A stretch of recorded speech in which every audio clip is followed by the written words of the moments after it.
नमस्कार दोस्तों, स्वागत है आपका डिफेंस गैलरी में। तो दोस्तों, आत्मनिर्भरता की ओर बढ़ते हुए भारत में एक बहुत बड़ा आज काम हुआ है जो कि इससे पहले कभी नहीं हुआ था। आपने Pinaka multi barrel rocket launcher का नाम तो सुना ही होगा। ये एक स्वदेशी तौर पे विकसित किया गया वेपन है और इसमें जो पिनाका रॉकेट्स लगते हैं, जो इसमें रॉकेट्स का यूज किया जाता है, उसे आज तक भारत की सरकारी कंपनी OFB यानी कि ऑर्डिनेंस फैक्ट्री बोर्ड बनाया करती थी। लेकिन आज पहली बार ऐसा हुआ है कि भारत में इस तरह का कोई रॉकेट किसी प्राइवेट कंपनी ने बनाया है, और सिर्फ बनाया ही नहीं है बल्कि इसे सक्सेसफुली कल टेस्ट भी कर लिया गया है। यानी कि इसे 19 अगस्त के दिन टेस्ट किया गया है। ये टेस्ट पोखरन में हुआ था और इस टेस्ट के दौरान 6 पिनाका रॉकेट्स को सक्सेसफुली टेस्ट फायर किया गया और इन्होंने अपनी टारगेट्स को पिन पॉइंट एक्यूरेसी के साथ हिट किया है। तो ये अपने आप में काफी बड़ी और इंपॉर्टेंट न्यूज है दोस्तों कि भारत में आप देखो कि एक ही चीज के लिए अब हमारे पास डिफरेंट ऑप्शंस हो जाएंगे। पहले इसे क्योंकि सिर्फ OFB बनाती थी, तो कहीं OFB के साथ कोई इशू होगा तो फिर इंडियन आर्मी को वो चीजें झेलनी पड़ती थी। जैसे कि कई बार इन रॉकेट्स में कुछ इश्यूज आए थे, इन्होंने अपने टारगेट को कई बार हिट नहीं किया था।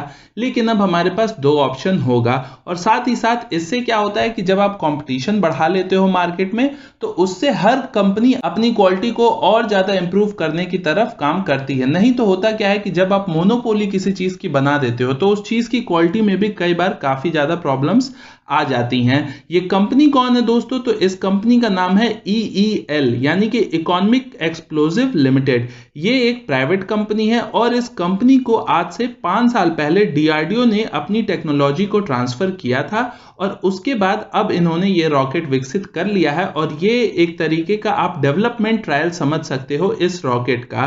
तो ये बहुत बड़ी बात है, इस चीज को आप छोटे में नहीं ले सकते कि अब भारत प्राइवेट कंपनीज को भी इस चीज में आने को कह रहा है, वो अपनी टेक्नोलॉजी को भी देने को तैयार है DRDO। तो इसके थ्रू हमारे यहाँ एक अच्छा डिफेंस सेक्टर डेवलप हो जाएगा। और सबसे बड़ी बात कि डिफेंस फोर्सेस का ये भी कहना है कि अगर ये कंपनी जब इस रॉकेट्स को बना लेती है तो वो जो OFB रॉकेट्स बनाती है उसके कंपैरिजन में 20 से 30% कम कॉस्ट में ये प्राइवेट कंपनी इस रॉकेट को बनाएगी। तो आप कम बजट में ज्यादा रॉकेट्स परचेज कर सकते हो। इंडियन आर्मी को ऐसे रॉकेट्स की हर साल 1000 रॉकेट्स की जरूरत पड़ती है और अभी उनके पास सिर्फ एक ऑप्शन होता है OFB।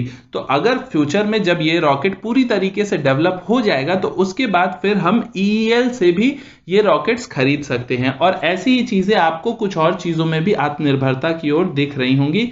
जैसा कि SSS डिफेंस, आपको पता है OFB के अलावा एक बहुत अच्छा ऑप्शन निकल के आ रहा है असॉल्ट राइफल या स्नाइपर राइफल्स की फील्ड में। तो इस तरीके से भारत अगर प्राइवेट कंपनीज को मौका देता रहेगा, जैसा कि इस केस में हुआ है, आपने देखा कि पहली बार भारत में कोई ऐसी कंपनी बनी जो कि इस तरह का रॉकेट बनाया है जिसे कि पिनाका बैरल के थ्रू फायर किया गया है। तो इस तरह के ऑप्शंस जब हम देते रहेंगे तो आगे हमें अपने डिफेंस सेक्टर को मजबूत करने में काफी मदद मिलेगी। ये जो रॉकेट टेस्ट किया गया है इसकी रेंज एक्चुअल में रिपोर्ट में नहीं बताई गई है कि ये किस रेंज का था, लेकिन DRDO ने 75 किलोमीटर तक की जो रॉकेट का टेस्ट है OFB के द्वारा वो कर लिया है पहले ही। यानी कि DRDO के पास वो टेक्नोलॉजी है जिसके थ्रू वो 75 किलोमीटर तक के रॉकेट को बना सकते हैं। लेकिन क्योंकि 5 साल पहले ये टेक्नोलॉजी ट्रांसफर हुई थी, तो मुझे ऐसा लगता है कि अभी के लिए ये 40 किलोमीटर रेंज के रॉकेट को टेस्ट किया गया होगा। उनके डेवलपमेंटल ट्रायल चल रहे हैं अभी, और इन फ्यूचर जब वो पूरी तरीके से डेवलप कर लेंगे इन रॉकेट्स को, तो उसके बाद फिर 75 किलोमीटर वाले रॉकेट्स को भी इकोनॉमिक एक्सप्लोजिव लिमिटेड को उसकी टेक्नोलॉजी भी दी जाएगी, या हो सकता है दे दी गई हो, और वो भी धीरे धीरे डेवलप होते हुए उसके भी टेस्ट कर लिए जाएंगे। तो फिलहाल के लिए इतना ही दोस्तों। ये अपडेट आपको कैसा लगा, अपने सुझाव को कमेंट सेक्शन में जरूर बताइएगा। मैं मनीष मिलता हूं आपसे किसी अगले वीडियो में, तब तक के लिए नमस्कार, जय हिंद।